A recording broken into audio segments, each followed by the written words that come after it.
Bonsoir à toutes et à tous et bienvenue dans ce nouveau numéro de Grand Camp. Beaucoup de football ce soir avec la nomination de Joseph Koto comme adjoint de Pierre Lechantre. Était-ce le bon choix, était-ce le bon profil dans le giron du foot local? Élément de réponse dans ce magazine. Et puis Papis Demba Cissé qui fait feu de tout bois actuellement à Newcastle. 12 matchs, 13 buts. Dembaba, 12 matchs, un seul but. Peut-on parler de péril dans la démeur pour Dembaba? Élément de réponse également dans ce magazine. Et puis nous parlerons également de l'affiche de la prochaine journée de Ligue 1 sénégalaise avec Djambar qui reçoit Uzo en match décisif dans l'optique des playoffs. Et pour en parler, nous recevons dans ce studio, bien sûr ce plateau, Moussa Sall qui est un entraîneur de football. Bonsoir Moussa. Bonsoir M. Diao. Fatundoy, bonsoir. Bonsoir Doyen Abdoulaye Diao, bonsoir. Bonsoir Diao. Tout de suite, on se retrouve pour le développement.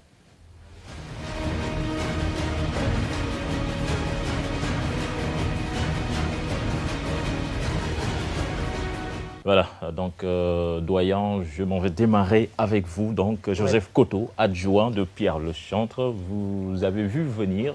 Oui. Pas directement Koto, mais un joueur de la place, un entraîneur de la place, comme adjoint de Lechantre. On va remonter aux années 2006-2007. De retour de la Coupe d'Afrique des Nations 2006, Ablaye Sarr Amara ont été en demi-finale, souvenez-vous. À Dakar, ils sont limogés. Une fois arrivés à Dakar, ils sont limogés. Kasper Zak arrive. Il se retrouve face à un match contre le Japon ou la Corée. Japon ou Corée. C'était en Asie, de toute façon. Pour ne pas aller à l'inconnu, il a proposé à la fédération de laisser Amara et Ablaye Sarr amener l'équipe au Japon et lui de les accompagner. Amara et Ablaye Sarr avaient eu l'élégance d'accepter. Ils sont limogés, on leur demandait de faire une pige, le temps d'un match, et ils acceptent, en présence de Kasper Zak.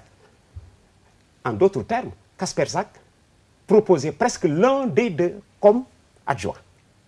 Bon, la fédération n'a pas suivi, puisque après c'est Lamine Ndiaye qui est arrivé comme adjoint. Mais voilà ce dont Lechantre a besoin avec Joseph Koto. Koto, qui a fait son chemin avec les locaux, qui connaît la maison, qui connaît l'équipe actuelle.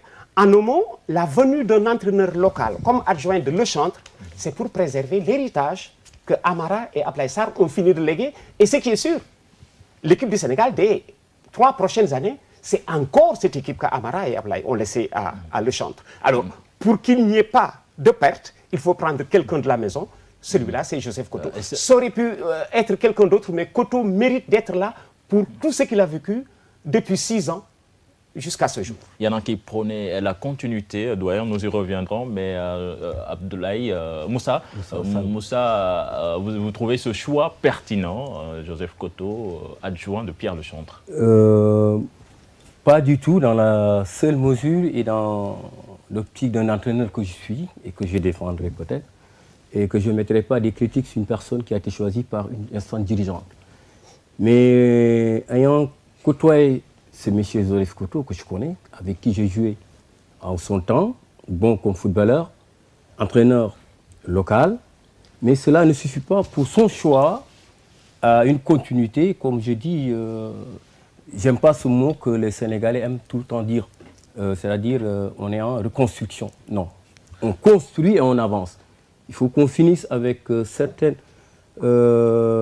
mésententes où se disent faible par rapport à d'autres entraîneurs européens, que je vois mal maintenant dans ce foot africain que tout le temps on a cherché des entraîneurs européens. Donc alors, vous n'êtes pas du tout d'accord avec la fédération pour la nomination de Pierre Lechantre?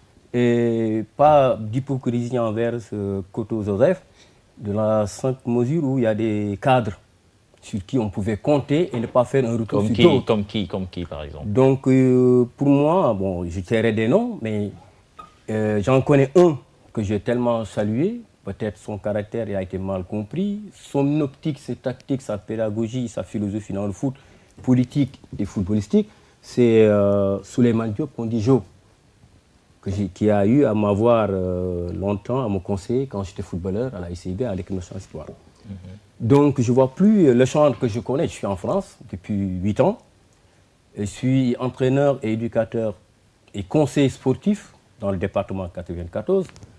Et j'ai côtoyé les footballeurs, on n'a pas les mêmes cultures footballistiques. Il ne faut pas que l'Africain, le Sénégalais se leurre maintenant. On aura beau chercher ailleurs, la promesse va demeurer, mais ça ne suivrait pas les résultats. Parce qu'on ne travaille pas. Pour Koto, je suis d'accord, il est local, on fait un transfert. OK, mais il nous faut un homme maintenant, ce n'est plus le diplôme, ce foot. Il faut des hommes sur le terrain, qui connaissent le foot, qui ont été pratiquants et qui sont pédagogues, qui sont responsables. Ok, merci M. Sall. Pour la petite parenthèse, sa sortie plaide en faveur de Koto. Oui, sa sortie. Là où il a fini, ça plaide en faveur de Koto. Koto a fait tous les paliers dans ce football sénégalais pour en arriver là. Voilà. Voilà. Ok, et doyen, avant d'en venir à Manfatou, je pense que nous avons Ndiassé Samb au téléphone. Ndiassé, bonsoir. Oui, bonsoir. Ndiassé, vous êtes journaliste au quotidien L'Enquête. Ndiassé, donc, vous pensez que le palmarès de Joseph Koto donc, a joué pour lui dans sa nomination?